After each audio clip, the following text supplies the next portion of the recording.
নমস্কার দর্শকবৃন্দ, আজকে সমস্ত শিক্ষক শিক্ষিকা শিক্ষাকর্মী থেকে শুরু করে ছাত্রছাত্রী এবং অভিভাবকদের জন্য West Bengal board of secondary এডুকেশনের তরফ থেকে একটি গুরুত্বপূর্ণ প্রেস নোট জারি করেছে।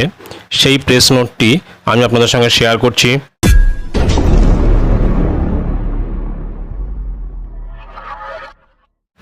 স্ক্রিনে আপনারা পরিষ্কার দেখতে পাচ্ছেন যে West Bengal board of secondary এডুকেশনের পক্ষ থেকে আজকে অর্থাৎ 24/6/2024 তারিখে এই প্রেস নোটটি জারি করেছে। এখানে মূলত কি বলা হয়েছে দেখে নিই।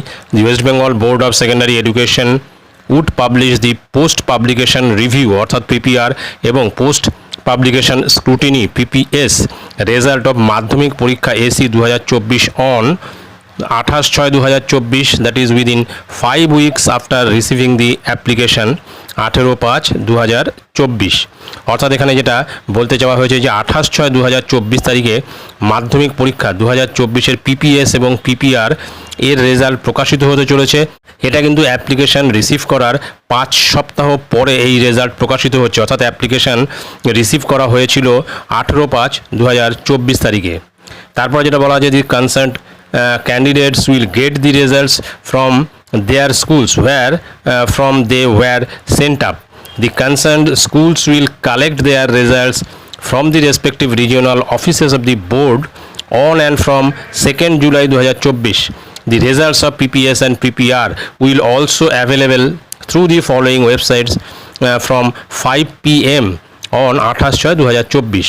অর্থাৎ যেটা বলা হলো এখানে যে সংশ্লিষ্ট স্কুলগুলি 2রা জুলাই 2024 তারিখ থেকে বোর্ডের নিজ নিজের যে রিজিওনাল অফিস রয়েছে সেখান থেকে তাদের রেজাল্ট সংগ্রহ করতে পারবে।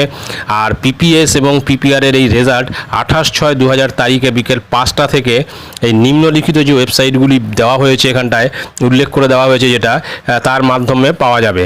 এবারে এই ওয়েবসাইটগুলি আপনারা দেখতে পাচ্ছেন যে www.indiaresults.com, http://iresults.net। এখানে এই 8টা যে ওয়েবসাইট উল্লেখ করে দেওয়া হয়েছে এই ওয়েবসাইটের মাধ্যমেও কিন্তু 28 তারিখ বিকেল 5টা থেকে যারা পিপিএস এবং পিপিআর করতে দিয়েছিল যে সমস্ত ছাত্রছাত্রী তারা কিন্তু এই ওয়েবসাইটগুলি থেকেও কিন্তু তাদের রেজাল্ট দেখতে পারবে। তারপরে নিচে সিগনেচার আছে, সেক্রেটারি WBBSE এখানে রয়েছে। তো এটাই ছিল গুরুত্বপূর্ণ আপডেট পিপিএস এবং পিপিআরের রেজাল্ট প্রকাশ করা সংক্রান্ত। ভিডিওটি ভালো লাগলে অবশ্যই সাবস্ক্রাইব করবেন চ্যানেলটি পরবর্তী আপডেট ভিডিও পাওয়ার জন্য। ধন্যবাদ।